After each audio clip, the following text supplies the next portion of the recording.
Hey, good day everyone. I've got these metal table legs here for an unboxing and review, and I just pulled everything out of the box, and I'm actually going to use these for a bench. So they're nice, thick, powder-coated metal.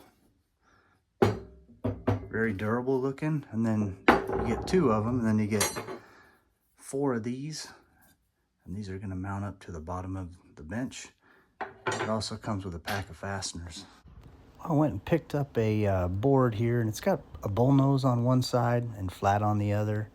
That way an edge doesn't cut into your legs when you're sitting on it. It's a little more smoother on the back of your legs. And here I'm just putting the screws in.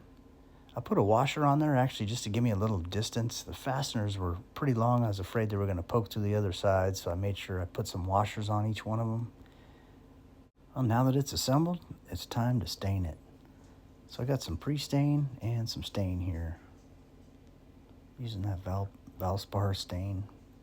Here's the pre-stain, and it dries in like less than 5 minutes. It's a hot sunny day, so it dried really quick. We were able to go ahead and put the regular stain on there fairly quickly, and it dried good as well, nice and quick. There it is. That stain's just drying right now. We were very happy with the way this turned out. These brackets worked out great. Love the bench. If you're looking to make one for yourself, I'll leave the link for the brackets in the description block. Thanks for watching, everybody.